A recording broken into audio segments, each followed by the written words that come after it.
Bienvenue à vous à l'école Prépa au ministère de la parole. Nous sommes dans la seconde classe de cette école qui s'intitule Connaître les fondements du royaume de Dieu. Nous sommes aussi dans ce cours qui traite de la consécration et de la sanctification. Et nous allons aborder cette seconde leçon de ce cours qui s'intitule La consécration, le don de soi par amour au royaume de Dieu. Alors je vous demande encore d'être très attentif à cet enseignement, d'autant plus que nous parlons des fondements, donc il est très important d'être très minutieux et très attentif sur les fondements, de peur que le reste de la bâtisse ne soit démoli parce qu'on a posé de mauvais fondements. Alors soyez attentifs à ce temps d'enseignement. Soyez bénis. Voilà, nous allons donc commencer cette sixième leçon en prenant deux versets bibliques d'introduction qui sont tous les deux dans Exode au chapitre 29. On va lire du verset 1 au verset 4, puis on va lire du verset 10 au verset 14. Pendant que vous prenez votre Bible, je vous rappelle que cette leçon fait suite à la leçon La consécration, la mise à part par Dieu pour lui appartenir, et que nous avons vu que le chrétien est ce vase d'honneur consacré, mis à part par Dieu pour lui appartenir pour de bonnes œuvres, et qu'il est amené à ce vase à être purifié, éloigné, séparé de l'iniquité pour ses bonnes œuvres, pour que Dieu puisse l'utiliser. Voilà. Donc, prenons donc Exode 29 et on va lire du verset 1 au verset 4. Voici ce que tu feras pour les consacrer afin qu'ils soient à mon service en tant que prêtres. Prends un jeune taureau et 2 béliers sans défaut, avec de la fleur de farine de blé, fais des pains sans levain, des gâteaux sans levain pétris à l'huile et des galettes sans levain arrosées d'huile. Tu les offriras dans une corbeille en même temps que le jeune taureau et les 2 béliers. Tu feras avancer Aaron et ses fils vers l'entrée de la tente de la rencontre et tu les laveras avec de l'eau. Amen. Prenons un petit peu plus bas du verset 10 au verset 14. Ceci étant, je vous invite à lire tout le verset 29. Et donc, tu amèneras le taureau devant la tente de la rencontre et Aaron et ses fils poseront leurs mains sur sa tête. Tu égorgeras le taureau devant l'Éternel à l'entrée de la tente de la rencontre. Tu prendras de son sang, tu en mettras avec ton doigt sur les cornes de l'autel, puis tu verseras tout le sang au pied de l'autel. Tu prendras toute la graisse qui couvre les entrailles, le grand lobe du foie, les 2 rognons et la graisse qui les entoure, et tu brûleras cela sur l'autel. Mais tu brûleras au feu à l'extérieur du camp la viande du taureau, sa peau et ses excréments. C'est un sacrifice pour le péché. Amen. Je vous invite à ce que nous puissions encore incliner la tête en signe d'humilité auprès de notre Seigneur pour pouvoir lui demander encore l'assistance de son Saint-Esprit pour que nous puissions recevoir sa parole pour être enseigné, pour être transformé, pour être délivré. Au Dieu d'amour, nous voulons encore te rendre grâce pour ton invitation. C'est toi qui nous as choisis, c'est toi qui nous appelles et c'est toi qui nous enseignes. Nous bénissons ton Saint-Nom, Seigneur, pour pour ces enseignements sur la consécration, où tu veux nous expliquer le don de soi, Seigneur. Parce que tu as tout accompli pour nous et tu veux nous montrer, Seigneur, et tu veux nous expliquer ces choses. Car il n'y a pas de plus bel amour que de donner sa vie pour ceux que l'on aime. Alors, Seigneur, nous t'aimons. Nous t'aimons. Tu nous aimes avant tout. Et tu nous apprends à t'aimer comme tu nous as aimés. Et à nous aimer aussi comme, Seigneur, tu nous as aimés. Alors sois béni encore pour ce que tu fais de nous, pour ce que tu nous as choisi et pour là où tu nous amènes, Seigneur. Là où nous étions si éloignés, étrangers à ces choses qui sont si belles, étrangers à ces choses glorieuses, étrangers à ces choses qui sont liées à l'éternité. Nous t'avons prié dans le doux et précieux nom de ton Fils Jésus-Christ et pour ta seule gloire. Amen. Effectivement, nous sommes appelés à être des vases d'honneur consacrés. Mais pour bien comprendre le pourquoi sommes-nous appelés à être des vases d'honneur consacrés dans la maison de l'Éternel, nous devons d'abord bien saisir notre salut et la grâce qui nous a été faite, oui, d'être sauvés. Pour ce faire, nous allons prendre pour témoignage l'investiture de la famille d'Aaron en tant que grand prêtre, souverain sacrificateur. Après avoir fait alliance avec Dieu dans le désert à la sortie d'Égypte, Aaron se rendit coupable.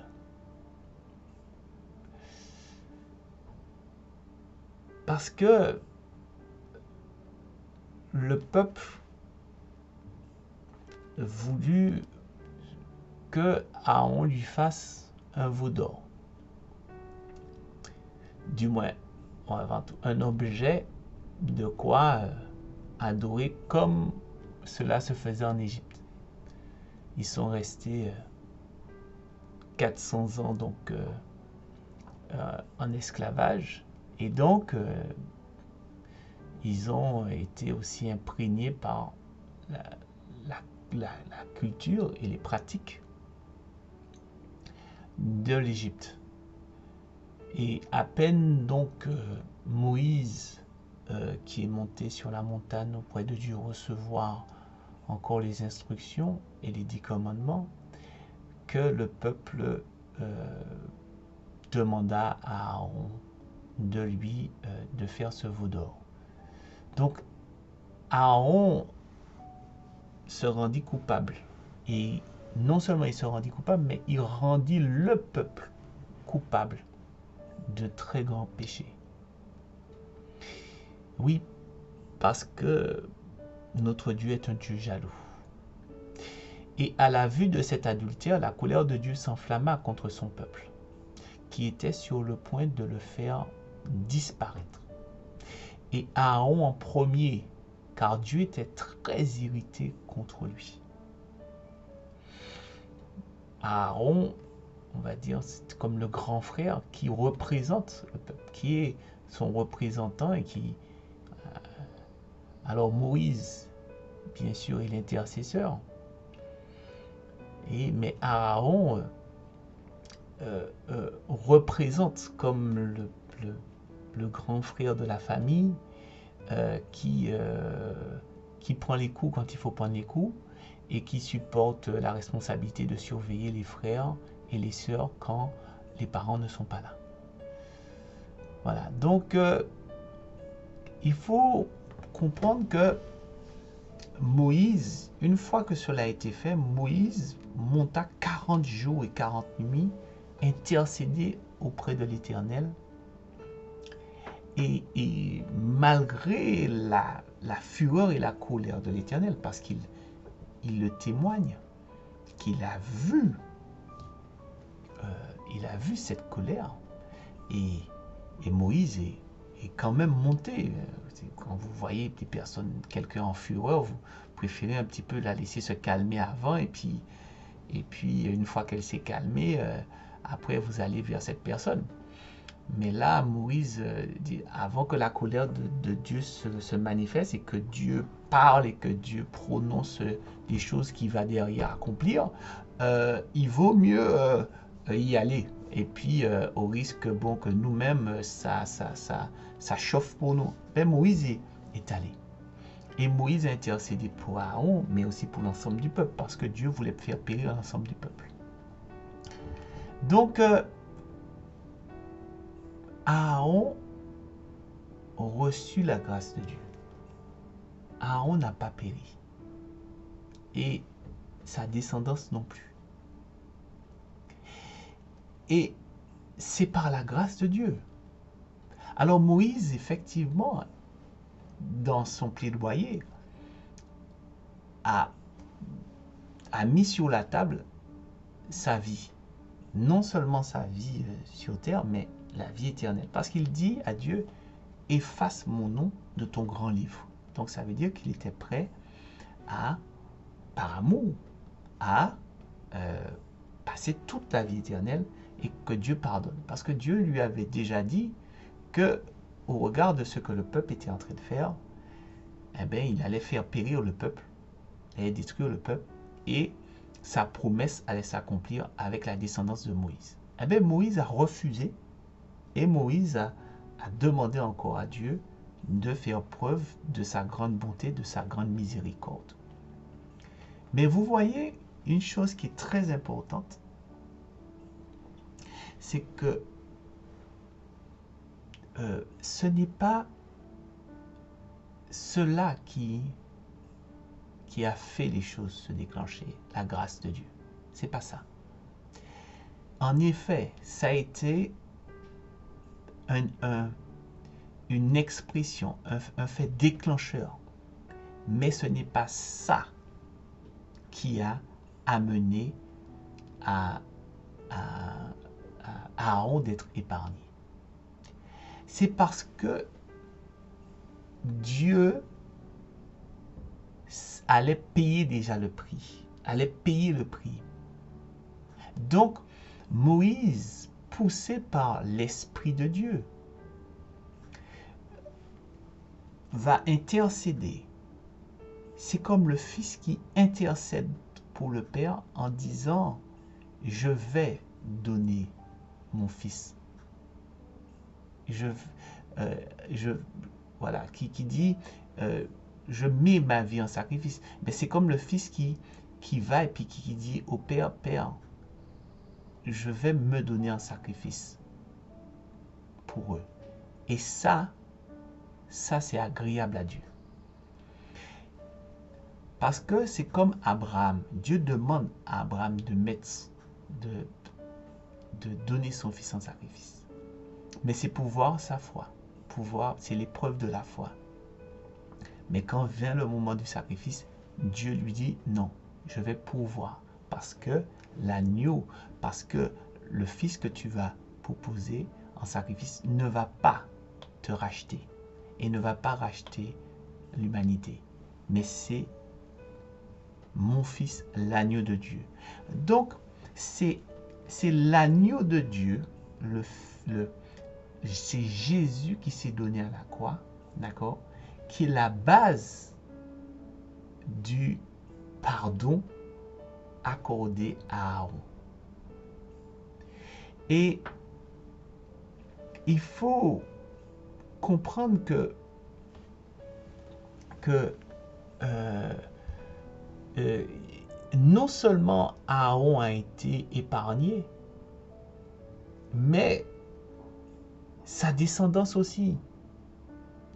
Parce qu'il faut bien comprendre que même dans l'histoire, aussi en amont, il y avait Akan qui avait touché à certaines choses, on le sait, ouais, mais c'est plus tard dans l'histoire, mais qu'ils avaient, par la désobéissance, ça amenait à ce que toute la famille périsse.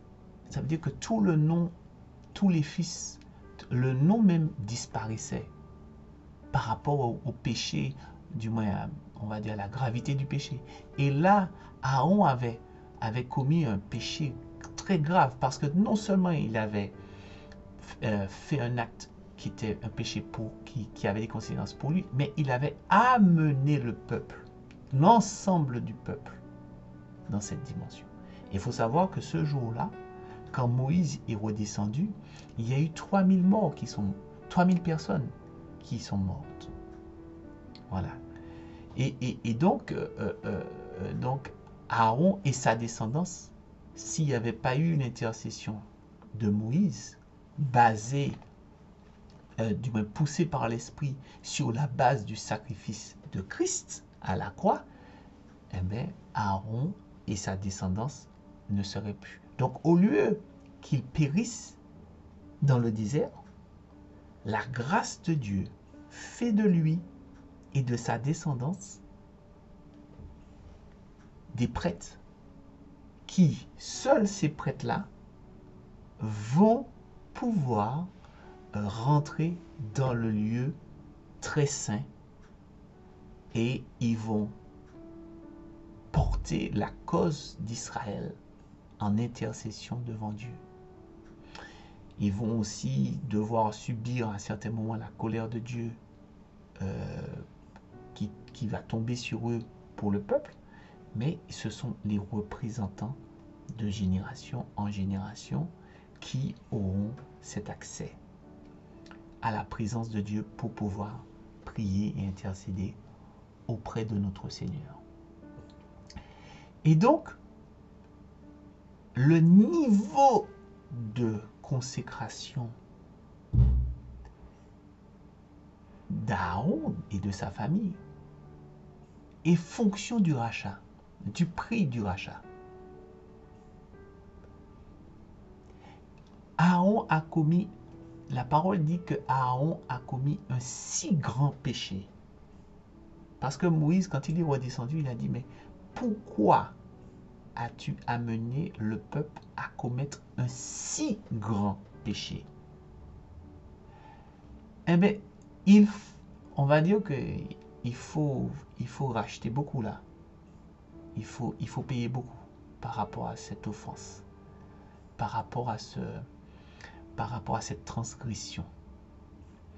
Et donc, la cérémonie d'investiture des prêtres, quand on regarde la cérémonie d'investiture, nous comprenons qu'il y a un ordre dans le rachat. On va donc le revoir là. Dieu dit, tu prendras donc un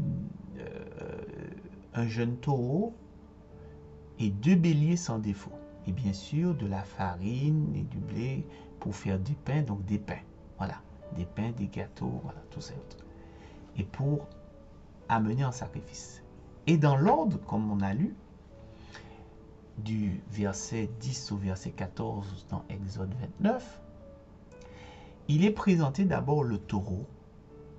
D'accord? Donc Aaron et ses fils posent les mains sur le taureau. D'accord?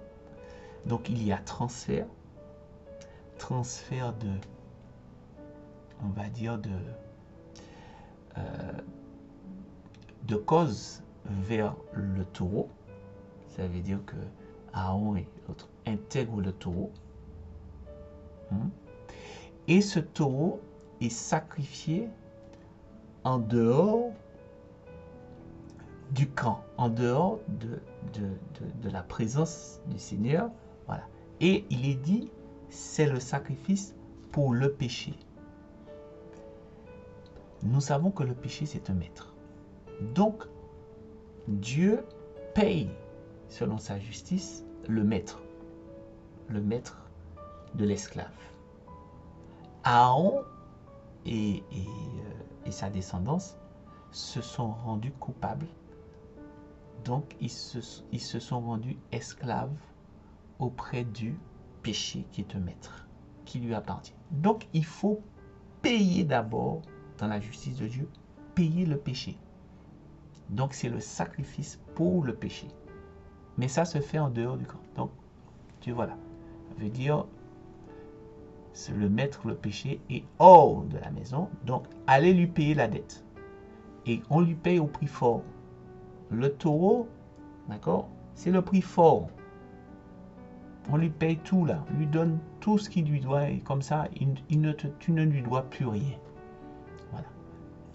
Et maintenant que ce péché, parce que dans cette cérémonie, elle est l'ombre des choses à venir. Ça veut dire que Christ est le taureau. Et Christ est les deux béliers aussi. Il est l'agneau de Dieu. Voilà. Il est toutes ces choses. D'accord? Donc, lisons la suite à partir du verset 15 pour voir la suite de la procédure. Tu prendras l'un des béliers et Aaron et ses fils poseront leurs mains sur sa tête. Tu égorgeras le bélier, tu prendras son sang et tu le verseras sur le pourtour de l'autel. Tu couperas le bélier en morceaux et tu laveras les entrailles et les pattes que tu mettras sur les morceaux et sur la tête. Tu brûleras tout le bélier sur l'autel. C'est un holocauste à l'Éternel, une offrande brûlée au feu dont l'odeur est agréable à l'Éternel. Amen. Vous voyez que là, la deuxième partie, c'est l'holocauste. C'est l'offrande à Dieu. Le péché, on lui a réglé son compte. Voilà, on ne lui doit plus rien. Maintenant, on va offrir quelque chose à Dieu. Et on offre à Dieu, on offre à quelqu'un quelque chose qu'il aime, quelque chose qui lui est agréable.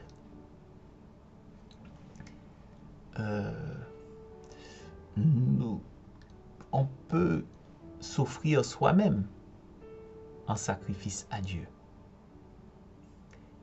Mais c'est, du moins sans la base de Christ, mais c'est pas ce qui est agréable à Dieu.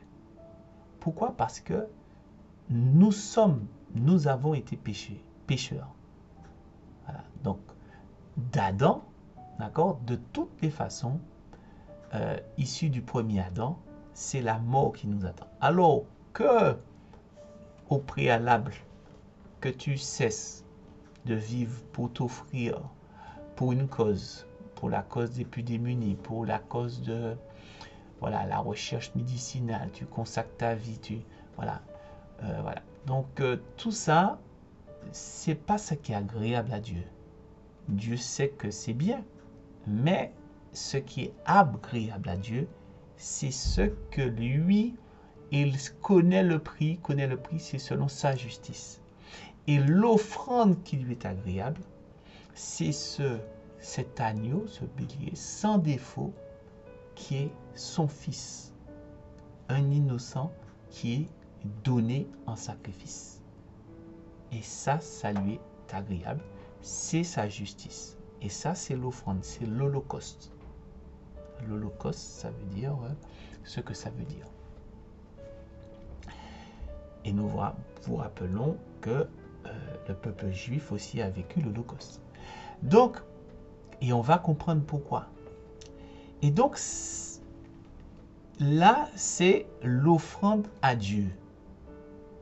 C'est une offrande, c'est un cadeau à Dieu pour le remercier d'avoir payé la dette au péché, d'accord, et de nous avoir rendus libres. Alors, maintenant, nous allons voir l'autre étape de cette cérémonie d'investiture où on va prendre du verset 19 au verset 25 et on va le lire pour voir l'autre étape. Tu prendras l'autre bélier, à partir du verset 19, tu prendras l'autre bélier et Aaron et ses fils poseront leurs mains sur sa tête. Tu égorgeras le bélier, tu prendras de son sang, tu en mettras sur le lobe de l'oreille droite d'Aaron et sur le lobe de l'oreille droite de ses fils, sur le pouce de leur main droite et sur le gros orteil de leur pied droit. Et tu verseras le sang sur le pourtour de l'autel. Tu prendras du sang qui sera sur l'autel et de l'huile d'onction, et tu en aspergeras Aaron et ses vêtements, ses fils et leurs vêtements. C'est ainsi que seront consacrés Aaron, ses vêtements, ses fils et leurs vêtements. Tu prendras la graisse du bélier, la queue, la graisse qui couvre les entrailles, le grand lobe du foie, les 2 rognons avec la graisse qui les entoure, ainsi que la cuisse droite. En effet, c'est un bélier de consécration. Tu prendras aussi dans la corbeille de pain, sans levain placé devant l'Éternel, un gâteau de pain, un gâteau à l'huile et une galette. Tu mettras toutes ces choses dans les mains d'Aaron et sur celles de ses fils, et tu feras le geste de présentation devant l'Éternel. Tu les retireras ensuite de leurs mains et tu les brûleras sur l'autel par-dessus l'holocauste. C'est un sacrifice passé par le feu devant l'Éternel, dont l'odeur est agréable à l'Éternel. Amen. Alors, maintenant que le premier bélier a servi d'holocauste, que Christ a payé le prix, l'agneau de Dieu, maintenant, il y a la deuxième étape. Ce bélier, ce deuxième bélier qu'il faut prendre et qu'il faut donc prendre une part de ce bélier, et de aussi le sacrifier, voilà, avec certaines choses. Et donc nous allons, en analysant et en regardant bien et en relisant, Dieu d'autant plus m'a fait cette grâce de pouvoir comprendre encore là où le Seigneur nous explique à travers l'Ancien Testament les choses de nos jours par rapport à notre vie chrétienne. Et on voit que dans cette cérémonie-là, pour ce bélier, Dieu dit de prendre une part du bélier avec le pain, les gâteaux et autres, et de donner cela, de mettre cela dans les mains d'Aaron et de ses fils, et de présenter, et eux, ils doivent présenter cela à Dieu. Ils doivent le présenter. Et une fois que ça a été présenté, c'est déposé sur l'holocauste qui est le premier bélier. Et le premier bélier, le sacrifice du premier bélier, c'est le sacrifice de Christ. Donc cette présentation que Aaron et ses fils sont en train de faire, ils sont en train de présenter, puisqu'il est dit, c'est un sacrifice de consécration. Donc ils sont en train de se présenter en tant que tel au sacrifice. Parce que le pain, d'accord, c'est l'homme, le bélier c'est l'homme, et de faire le pain et autres, ce sont les hommes, c'est le travail de l'homme. D'accord? Donc, tout cela est présenté à Dieu, à l'Éternel, et ce n'est pas brûlé comme ça, c'est brûlé sur le sacrifice, sur l'Holocauste, sur le sacrifice de Christ. C'est en somme la co-crucifixion avec Christ. Et c'est ce qui fait que l'odeur est aussi agréable à Dieu. C'est un sacrifice qui est fait sur le sacrifice de Christ. Cette consécration, elle est faite sur la consécration de Christ. Mais gloire soit rendue à Dieu de pouvoir encore comprendre toutes ces choses. Oui, il meurt avec l'Holocauste, mais gloire soit rendue à Dieu pour être ressuscité avec l'Holocauste. Parce que Dieu agrée ce sacrifice. Oui, Dieu agrée. Comme c'est agréable à Dieu, comme l'Holocauste a été agréable à Dieu, Jésus est ressuscité. Parce que Jésus, c'est un innocent qui s'est donné en sacrifice. Donc dans la justice de Dieu, cet innocent doit vivre. Eh bien, comme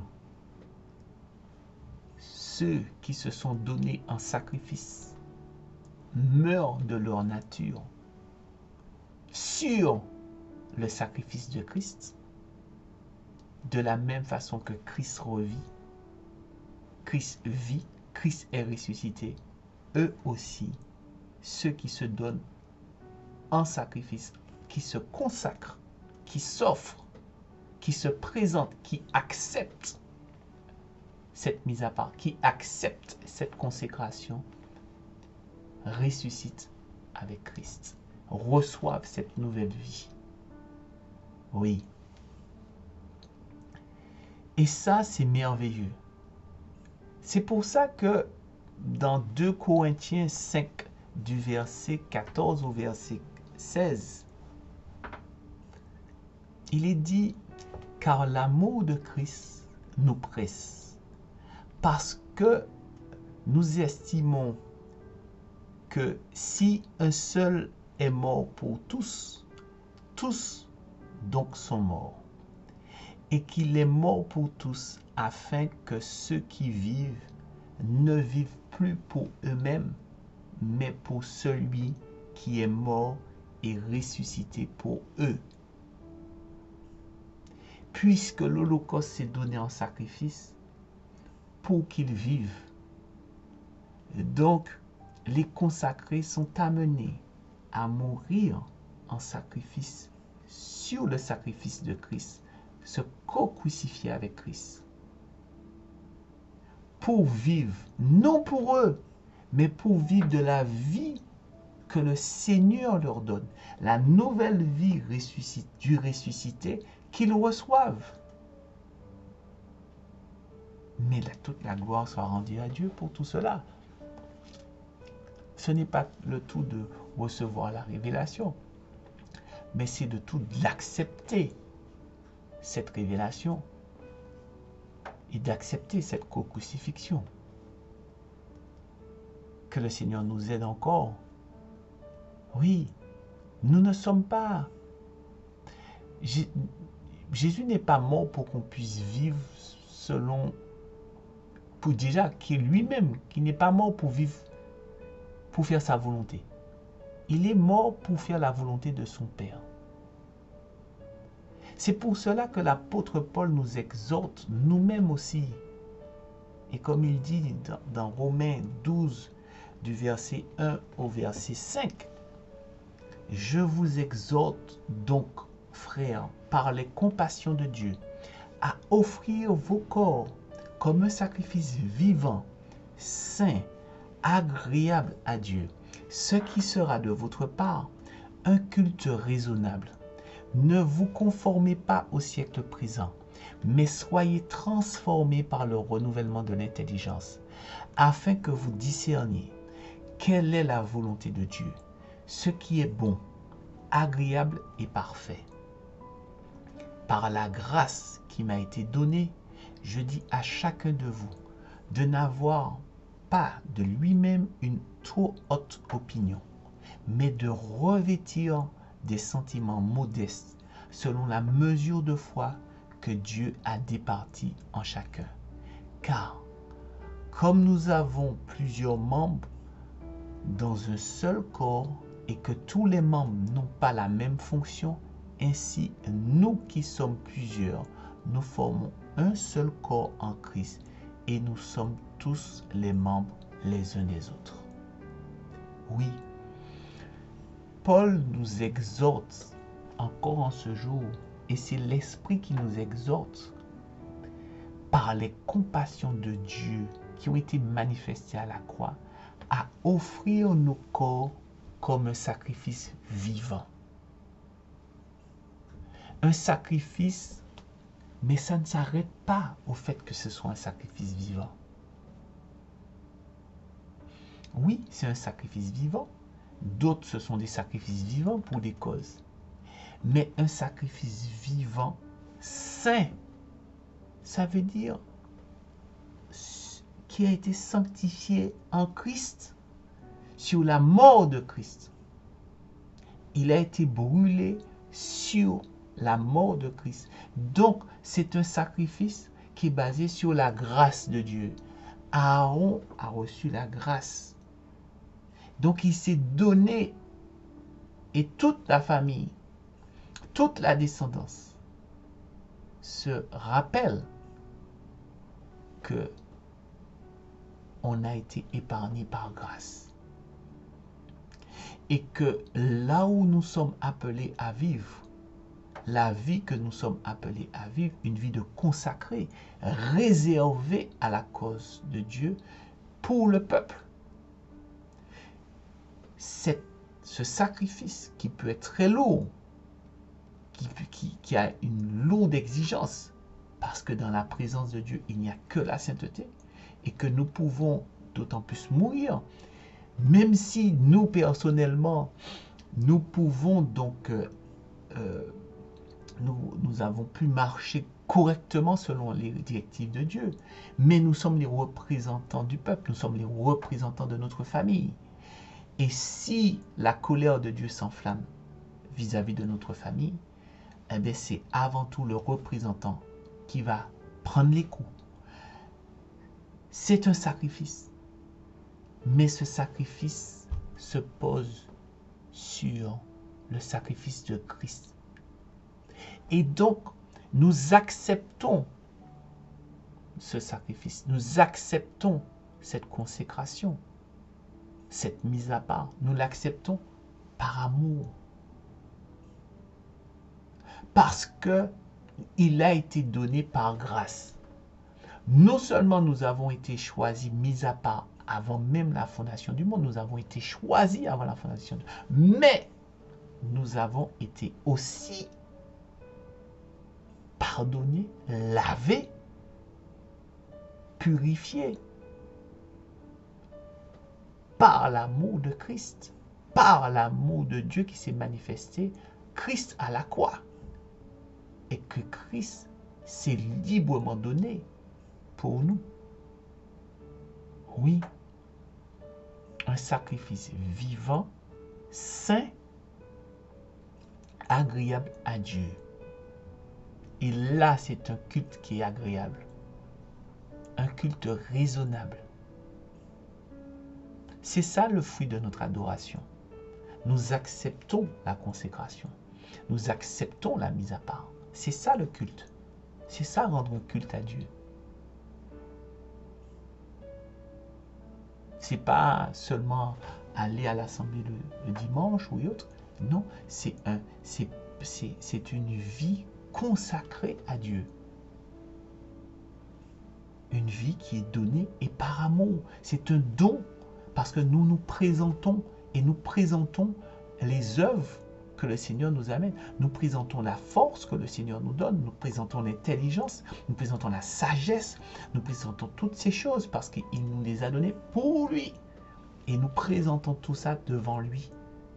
Et nous disons, voici Seigneur. Parce qu'on ne vient pas devant le roi les mains vides. On lui fait offrande, on lui fait une offrande. Il a payé le prix pour le péché et il faut lui faire son offrande. Christ a déjà fait l'offrande de sa vie, mais nous aussi, nous faisons le don de nous-mêmes par amour. Nous le faisons par amour. par amour pour Dieu, par reconnaissance aussi pour sa grâce, parce qu'il est bon. Oui. Et ainsi, nous ne nous conformons pas au siècle présent, mais nous discernons quelle est la volonté de Dieu et nous revêtons des sentiments modestes de la grâce qui nous a donné droit d'être consacrés à Dieu. Soyez bénis.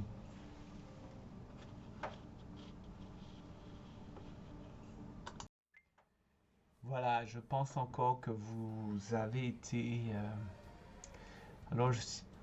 richement, c'est un mot qui des fois peut nous être éloigné en disant bon, la richesse, bon, c'est difficile de l'apercevoir.